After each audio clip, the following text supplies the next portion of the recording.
Olá, seja bem-vinda, seja bem-vindo ao Pod Contas, o podcast da Escola Paulista de Contas Públicas vinculado ao Tribunal de Contas do Estado de São Paulo. Eu sou Bibiana Camargo, diretora da escola, e acompanhada do meu amigo Leandro Dalólio, coordenador do Observatório do Futuro, tenho a honra de receber a Marcela Arruda, secretária municipal de gestão de São Paulo e presidente do Fórum de Secretarias Municipais de Administração das Capitais. Bacharel em Direito, com ampla experiência atuando nas áreas de administrativo, eleitoral e constitucional, a nossa convidada é também mestra em Gestão e Políticas Públicas e, em seu mestrado, desenvolveu dissertação sobre o termo de ajustamento de gestão como instrumento dos tribunais de contas. Esse trabalho, inclusive, virou um livro, Controle de Conta 2.0, o TAG como aliado das políticas públicas. Secretária, seja muito bem-vinda e obrigado por participar do Pod Contas. Obrigada, eu que agradeço o convite, é uma honra estar com vocês aqui na Escola de Contas, no Tribunal de Contas do Estado de São Paulo, nesse podcast que é tão inovador e já premiado como um dos melhores do Brasil. E eu quero dizer que talvez um dos melhores do mundo em administração pública. Muito obrigado. Acho que a gente ficou entre os 40 melhores do mundo, né? Foi realmente uma conquista bem bacana. Secretária, o seu trabalho de mestrado tratou do termo de ajustamento de gestão como instrumento de contribuição dos tribunais de contas na efetivação de políticas públicas de competência das gestões municipais. Como esse é um instrumento ainda pouco conhecido do grande público, gostaria que iniciasse explicando para a nossa audiência o que é o termo de ajustamento de gestão. Além disso, como essa pesquisa dialoga com sua atual função? Excelente pergunta, Leandro. O termo de ajustamento de gestão, que é um instrumento utilizado no âmbito dos tribunais de contas a partir da relação com os gestores públicos, de fato, ainda não é tão conhecido. Mas assim como não são tão conhecidas as funções dos tribunais de contas de forma geral pelo cidadão. Então, é com esse olhar, né, da necessidade de conhecimento mais das competências dos tribunais de contas, mas em especial dos instrumentos inovadores da relação do gestor público com o controle externo, que surge a ideia de pesquisar a efetividade deste termo, com a perspectiva de compreender se seria um simples termos a mais, que talvez não tivesse efeitos práticos esperados ao interesse público, ou se de fato é um termo nessa relação consensual que pode contribuir para o atendimento do interesse público, em especial para a efetividade das políticas públicas. Então, o termo de ajustamento de gestão, na época da pesquisa, e parece que foi ontem, mas finalizada em 2021, a ideia era identificar no Brasil quantos termos existiam, né, publicados pelos tribunais de contas e quais eram os temas desses termos, né, qual foi o tema que levou o gestor público ou o Tribunal de Contas a demandar a elaboração deste termo. E dos 33 tribunais, em 2021, já tínhamos 24 que utilizavam o termo de ajustamento de gestão, então uma grande maioria. Apesar disso, mesmo nos estados e nas capitais que tínhamos esses exemplos, observei que muitos gestores públicos desconheciam o instrumento. Ele nasce na perspectiva da relação do controle consensual. O termo de ajustamento de gestão ele pode ser proposto pelo próprio gestor público. A ideia é, claro, que cada estado tem o seu regulamento, mas a ideia geral é essa proposta pelo próprio gestor público, o prefeito, o secretário, aquele que está ali demandado no âmbito da prestação de contas. Também pode ser proposta do próprio tribunal. A ideia é uma oportunidade acordada para corrigir falhas, irregularidades que não indiquem dano ao erário já de pronto. Então, o dano ao erário, se identificado e se tiver esses indícios, dificulta a elaboração do termo, mas ele permite um prazo a maior do que aquele que temos no âmbito da prestação de contas, quando identificada uma irregularidade e que ficamos apenas no âmbito das recomendações. Então, nessa perspectiva, ele dialoga com a minha função atual, né? Apesar de não ter na Secretaria de Gestão da cidade de São Paulo nenhum termo de gestão nesse sentido com o Tribunal de Contas, mas dialoga porque ele traz um tema que é do meu estudo, que é de uma relação consensual da administração pública.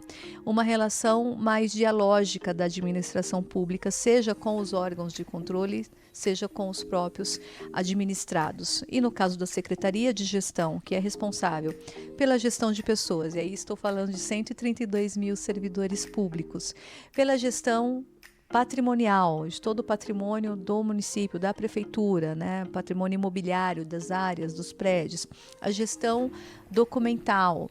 E aí envolve também transformação digital da questão documental, né, os sistemas de arquivos públicos, a gestão de compras públicas.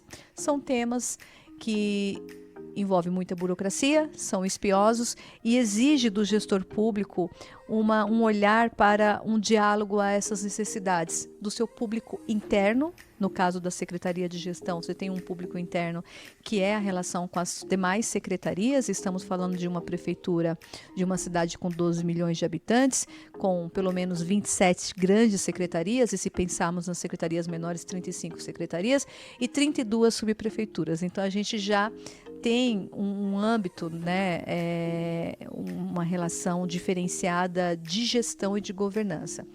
Então, eu digo que esse termo que é da consensualidade e de identificar instrumentos inovadores, eles têm total relação com o que eu faço hoje, porque eu sou uma entusiasta do tema da inovação na gestão pública e de um pensamento que muitas vezes nós não conseguiremos resolver os problemas agora do século XXI com os instrumentos do passado. Então, temos sim que olhar para a legislação e dar uma nova interpretação, não só quando tem alteração da lei, mas buscar a inovação a partir dos instrumentos já existentes. E o TAG é um desses instrumentos ainda pouco explorado, mais explorado do que em 2021, mas ainda pouco conhecido por gestores públicos. E eu sempre faço essa pergunta até hoje quando encontro com prefeitos em eventos, e ele é pouquíssimo conhecido. Secretária, antes de entrarmos no assunto que você mencionou agora de tecnologia e inovação, que eu acho que vai guiar um pouco a nossa conversa, eu gostaria de abordar um pouco da sua função atual, fazendo um destaque que hoje você é uma das mulheres que ocupam uma posição de destaque em uma dos maiores municípios do mundo, né? Você mencionou aí a dimensão da cidade de São Paulo, e realmente é um grande desafio. E a gente tem acompanhado uma inovação, ao mesmo tempo silenciosa e estruturante na gestão pública, que é a ampliação da presença feminina em espaços de decisão.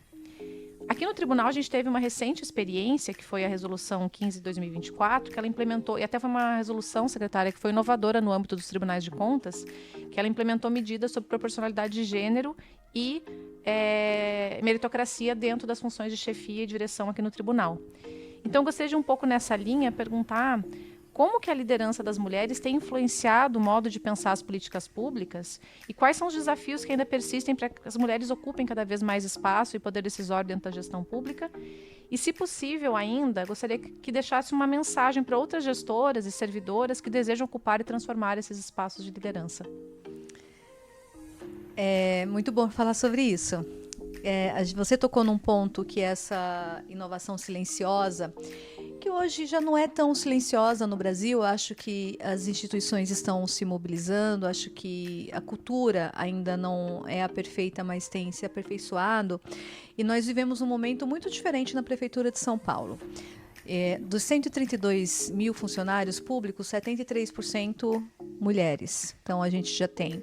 Mas até aí não tem tanto impacto, porque a gente está falando de mulheres que passaram no concurso público, que estudaram e aí elas alcançaram esta vaga. Eu digo que as mulheres tiveram oportunidades muito depois que os homens tiveram em relação aos estudos, e se esforçaram tanto e caminharam a ponto que as estatísticas mostram que tem mulheres em várias situações mais preparadas de forma acadêmica, com mais estudos, e isso acaba refletindo nos concursos públicos. Então, até aqui não tem a inovação. A inovação tem uma prefeitura como São Paulo, pela primeira vez da história, ter o maior número de mulheres na alta liderança. E dos cargos de liderança em geral, então a gente divide aqui cargos de liderança em geral, aqueles que não estão na altíssima liderança, mas têm alguma tomada de decisão. Quando a gente olha para os cargos de direção, de assessoramento, de chefia, nós alcançamos mais que 50% hoje de forma geral. Quando nós olhamos para a altíssima liderança, não estamos ainda em 50%, mas é o maior número nesses últimos 4 anos, se considerado toda a história da Prefeitura de São Paulo. E eu estou entre outras secretárias em secretarias que antes também não eram designadas a uma mulher. Então, você tem hoje secretarias com muito orçamento, lideradas por mulheres, como a própria Secretaria de Gestão e outras. Então, essa liderança feminina, Bibiana, ela influencia. Ela influencia um novo pensar das políticas públicas. As mulheres têm essa potência de contribuir para um novo olhar das políticas públicas a partir da sua própria vivência.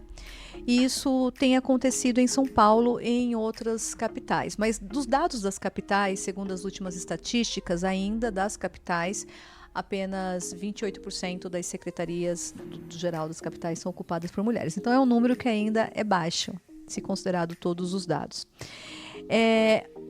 Alguns desafios e oportunidades e mensagem para as mulheres, né? Quando a gente está numa posição de liderança, também somos mais cobradas para influenciar este tema. Essa cobrança nem sempre é justa, porque é das próprias mulheres que às vezes não cobram outros homens, não cobram homens, cobram mulheres. E o tema da mulher, o tema da liderança feminina, eu tive a oportunidade de vivê-lo muito cedo na minha vida como advogada, porque eu trabalhei num escritório de advocacia, sou sócia licenciada atualmente, de um escritório que sempre valorizou a liderança feminina. Eu assumi posição de liderança muito jovem. Ainda no escritório, nós tínhamos a possibilidade de ter licença maternidade estendida, mesmo quando não tinha o home office ainda, que hoje é tão comum, mas mesmo quando a sócia voltava, ela tinha lá a oportunidade, além de ser estendida, oportunidades de escolher entre continuar trabalhando remoto ou meio período. São situações diferenciadas e que hoje levam até prêmios para quem faz isso, mas o escritório já fazia isso há muito tempo.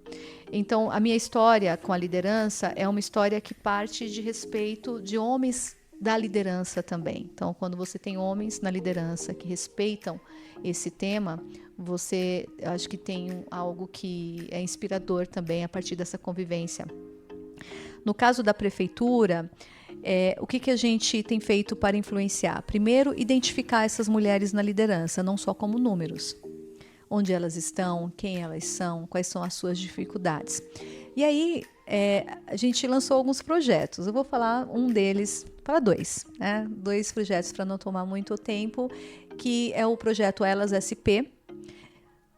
O Tribunal de Contas também foi convidado, quando lançamos esse projeto, o grupo que trabalha esse tema que esteve lá e presenciou, que identifica as mulheres da liderança, identifica as competências que são necessárias para essa administração pública do século XXI e que essas mulheres ainda precisam ter um pouco mais de expertise, e intensifica o treinamento dessas mulheres para que elas continuem preparadas nesses cargos de gestão.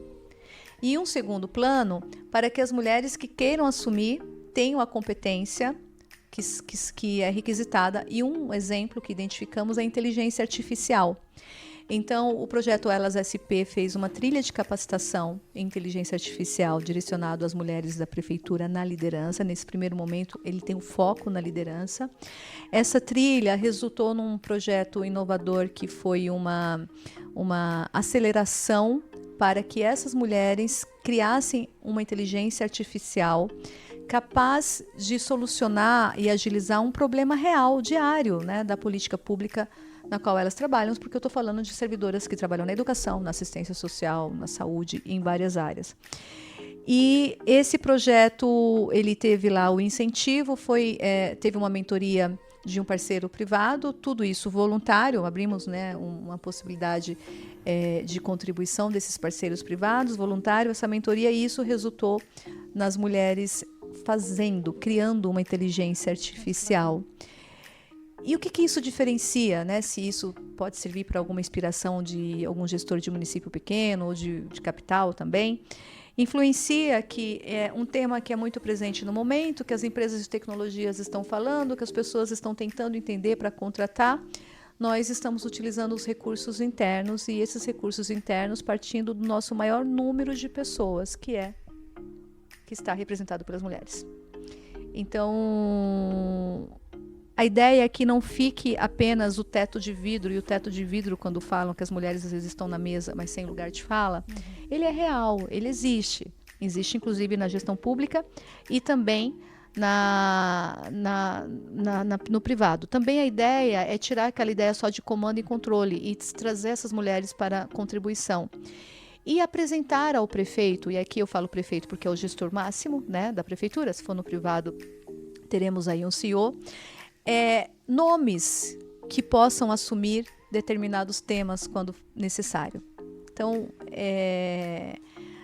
a minha mensagem é que as servidoras que estão hoje na posição de liderança ou que querem estar na posição de liderança, elas ocupem esses espaços de uma forma que se apresentando com as competências necessárias. Essas competências, elas não precisam ser iguais às competências dos homens, porque às vezes fica essa disputa, né? Mas a gente tem a mesma escolaridade, tem o mesmo mestrado, tem o mesmo doutorado, ou não, eu tenho mais.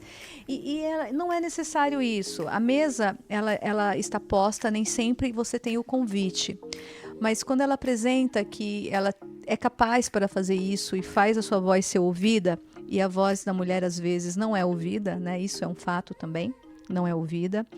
Ela mostra essa coragem de transformar e de ultrapassar esse quadrado que muitas vezes querem colocá-las. Então, esse é um cuidado que tem desse desafio. A ideia é que as mulheres não tentem se encaixar naquilo que está pronto, mas ousem na inovação, a dizer aquilo que ainda não está pronto. No meu lugar de fala aqui de Secretaria de Gestão, a Secretaria de Gestão, ora conhecida como Secretaria de Gestão, Administração e Planejamento, ora só Secretaria de Administração, isso muda de acordo com a capital, muitas vezes é vista como uma secretaria que é para só resolver os problemas do dia a dia. É o pagamento da folha de funcionário, é a licitação que não pode parar, é o controle de documentos.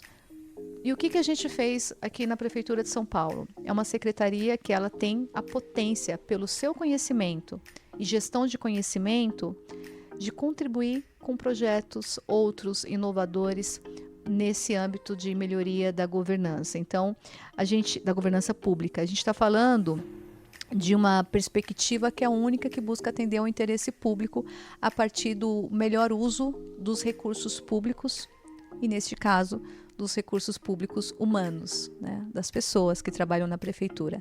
E acredito que a inovação, ela nasce a partir das pessoas. E a tecnologia, por si só, não é inovação. A inovação está nos processos. Então, as pessoas muitas vezes acreditam que é lançar um novo projeto, simplesmente lançar um novo sistema, e isso é inovação. A gente acredita que só é inovação quando as pessoas utilizam isso para dar um resultado de fato. Então, para a tomada de decisão. Excelente, excelente. E por falar sobre inovação, eu vou fazer uma pergunta com outro tema do momento, que tem muito a ver com a questão das mudanças climáticas, voltada aí para as ações de adaptação e de mitigação, que seja os países, os estados, os municípios, eles precisam, e muitos têm adotado, como é o caso do município de São Paulo, para aumentar aí a resiliência das cidades. A Prefeitura Municipal de São Paulo, por meio da Secretaria Municipal de Gestão, lançou recentemente o Guia de Compras Públicas Sustentáveis. Poderia destacar quais as principais diretrizes para que a sustentabilidade seja de fato incorporada nas contratações públicas e quais os principais desafios para os gestores nesse sentido? Sim. Antes de falar do guia de compras públicas, Leandro, me permita falar de compras públicas sustentáveis na prática. Claro. E com exemplos reais que estão acontecendo, estão mobilizando São Paulo e que tem deixado São Paulo numa posição de destaque com prêmios, inclusive reconhecimentos internacionais. Como, por exemplo, a decisão de modificar a frota, que era uma frota de ônibus comum, para uma frota elétrica. E por que eu falo a decisão? Porque essa decisão ela inclui a coragem e inclusive o investimento em recursos públicos. Nós estamos chegando a 1.000 ônibus elétricos que substituem ônibus que não eram e, portanto, eles equivalem a cada ônibus a aproximadamente 6.000 árvores. Então, a gente está falando de, hoje, milhões, na equivalência, né, quando você soma assim, milhões de árvores plantadas, o que seria impossível com um gesto comum, apesar da gente estar já agora em outubro concluindo o plantio de 120.000 novas árvores aqui na cidade de São Paulo, que é uma ação climática também, mas que tem uma potência muito maior. Quando é que você consegue plantar 3 milhões de árvores num dia só? A gente consegue fazer isso quando você decide que muda a sua frota e essa frota representa isso, além de algumas toneladas de redução de gás carbônico e, por consequência, a redução dos gases de efeito estufa. Então, uma medida como essa é uma compra pública, é uma contratação pública sustentável. Outras, o jardim de chuvas que já existe na cidade de São Paulo, os painéis solares, as novas licitações das escolas, dos hospitais, que já têm nos seus editais a exigência de construções sustentáveis, que se referem a ter solo permeável, a ter painéis solares, como já disse. A última licitação, que é movendo o ambiente de energia da prefeitura para energia limpa. Acabamos de fazer uma licitação para aquisição no mercado livre de energia, que vai alcançar 186 unidades da prefeitura de São Paulo. E essas 186 unidades terão aí uma contribuição a partir do seu uso da energia limpa em economias financeiras, mas também com esse novo ambiente não prejudicial ao meio ambiente e aí sim o enfrentamento das mudanças climáticas. E por que falo isso antes de falar do Guia de Compras Públicas Sustentáveis? Para dizer que a Prefeitura de São Paulo ela já tem exemplos de contratações públicas sustentáveis na prática. Ela tem uma legislação que se destaca na legislação ambiental há muito tempo, antes mesmo de se falar de licitações sustentáveis, mas nos últimos anos um investimento real com uma preocupação em relação ao meio ambiente e a esse enfrentamento. E o guia nasce a partir de uma percepção de que os servidores são sempre cobrados, né? O servidor público sempre é cobrado. O momento é de licitação sustentável. O gestor chega e fala, você tem que incluir sustentabilidade nesse edital. E às vezes faz isso sem possibilitar uma capacitação anterior. Então, a gente fez um ciclo de capacitação de compras públicas, o que inclui aulas de licitação sustentáveis, esclarecendo que a sustentabilidade ela não tem um aspecto só ambiental, apesar de ser o tema do momento mais falado por conta da COP e das questões climáticas, mas a sustentabilidade ela inclui outros pilares, entre eles o de governança e também o pilar da sustentabilidade social. Você, quando coloca no edital que aquele teu ciclo de contratação vai ter que propiciar empregos para pessoas em situação de vulnerabilidade, também você está tratando de uma sustentabilidade social. Então, o Guia de Sustentabilidade ele tem 10 passos. Eu convido todos vocês que estão ouvindo a acessarem no portal de compras públicas da Prefeitura de São Paulo. Já está logo lá no início. Ele é feito para servidores públicos, mas está disponível para todos. Ele nasce da ideia de simplificação, então são 10 passos, literalmente, onde uma folha você tem um passo com um parágrafo, 2 parágrafos, dizendo as ações que esse servidor tem que observar. pensando no reutilizar, no repensar a necessidade e outros critérios. Você tem um convite ao servidor a sempre pensar nessa inovação sustentável e na justiça climática, e lembrá-lo que nós temos um orçamento climático. Então, nós estamos, enquanto gestores na liderança, e o prefeito Ricardo Nunes hoje tem colocado isso como meta da prefeitura. Isso pode ser um exemplo para outros governantes, independente de quem seja o prefeito ou o município. Temos um orçamento climático. E por que isso é importante? Porque contratar sustentável, Leandro, às vezes é mais caro.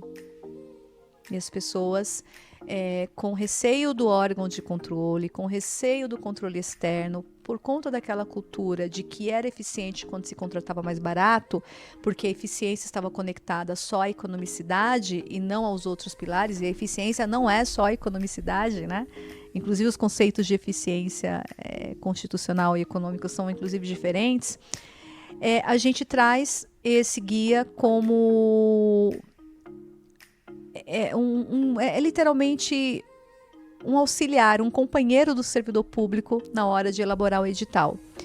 E sempre com a consciência de lembrar o servidor que ele já estava fazendo uma licitação sustentável quando ajudou e quando contribuiu para tudo isso que eu acabei de falar, e tem muito mais, mas que agora ele tem uma ajuda para simplificar essas licitações futuras.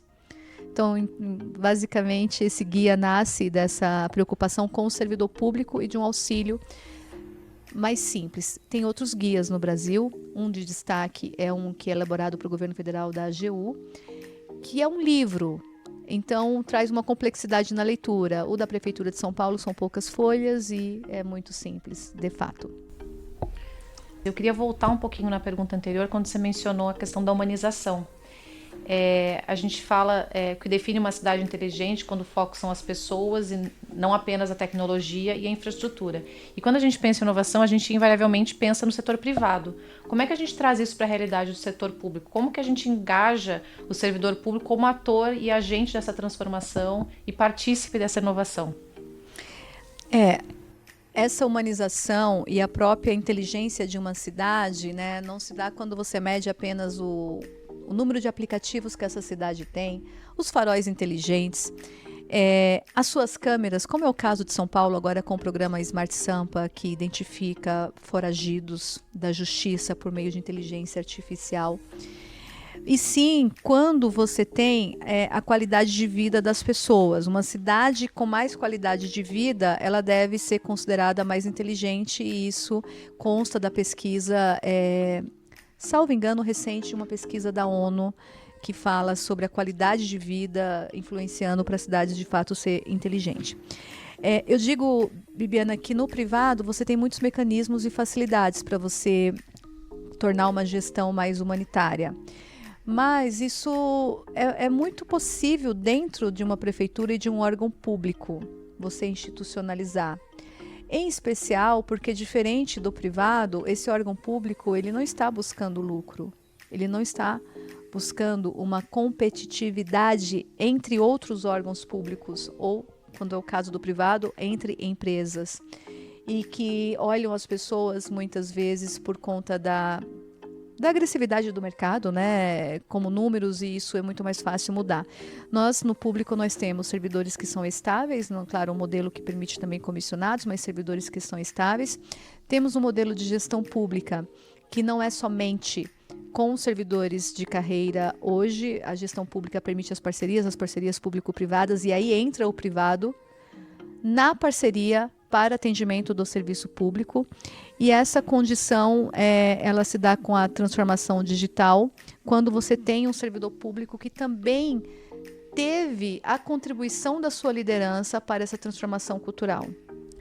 Então, tirar o fantasma de que a inovação por si só ela vai diminuir os empregos, vai diminuir a necessidade de ter servidor, o que acontece muito quando se fala em inteligência artificial.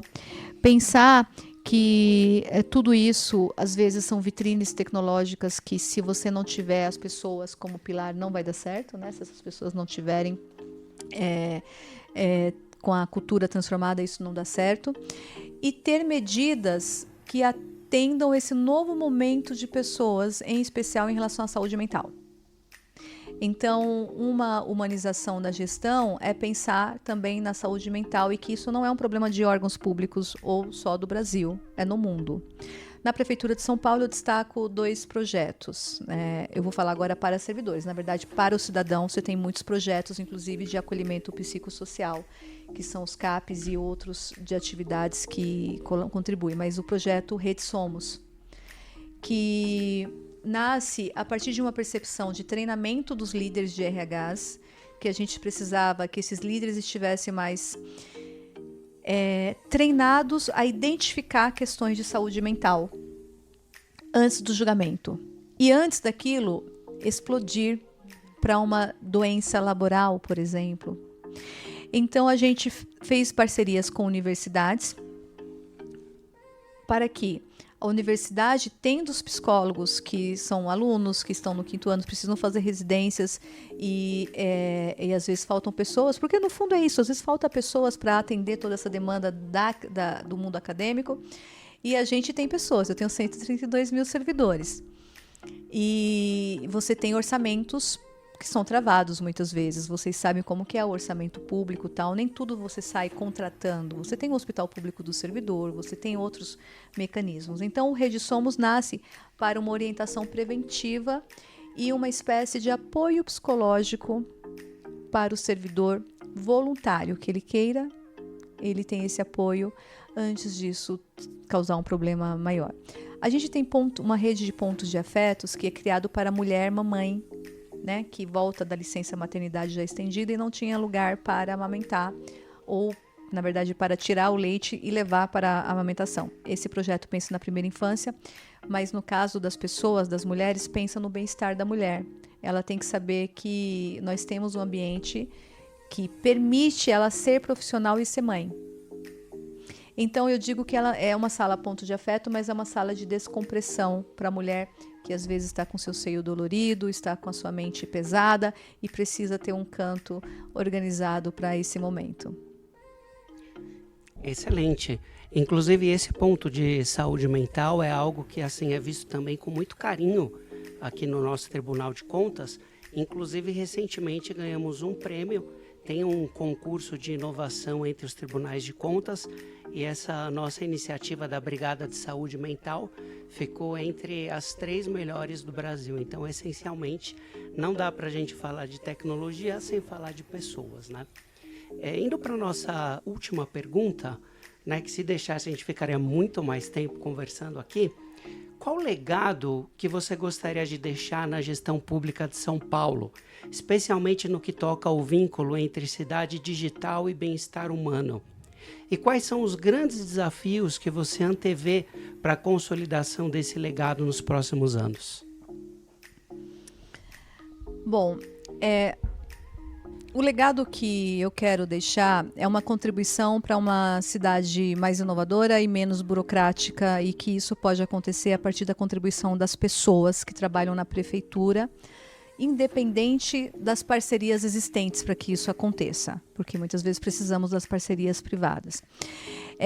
Esta é uma meta da gestão e que a Secretaria de Gestão tem muita condição de contribuir, dado a sua transversalidade de temas e contribuição nas outras áreas.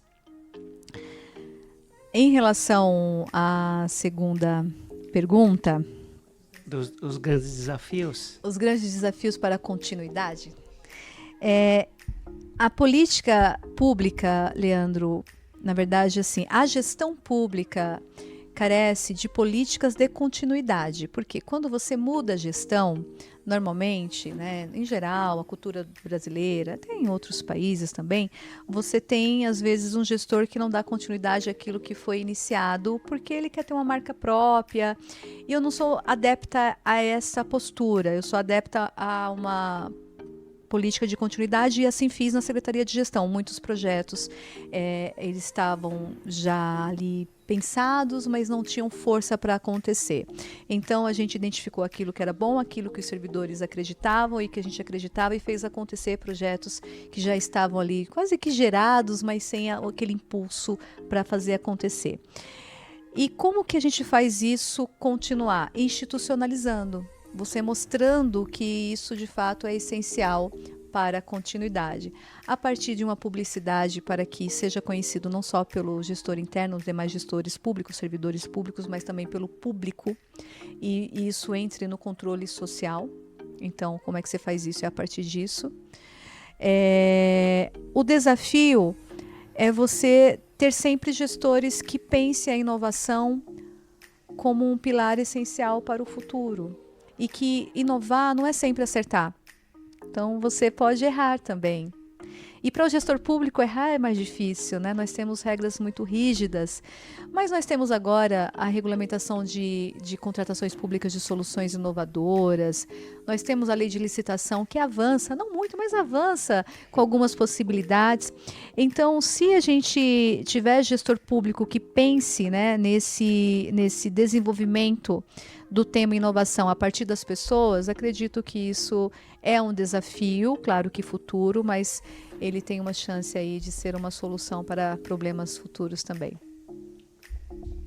Foi inspiradora a nossa conversa. Gostaria de agradecer imensamente a secretária Marcela Arruda, que além de ser uma liderança inspiradora, de ter cedido o tempo da gestão de uma das maiores cidades do mundo para estar aqui compartilhando com a gente, é uma pessoa muito generosa, que transmite conhecimento e experiência por onde passa. Então, muito obrigada, secretária, e aos nossos ouvintes para que continuem nos assistindo, e sempre com temas relacionados à administração pública ou controle externo. Até a próxima!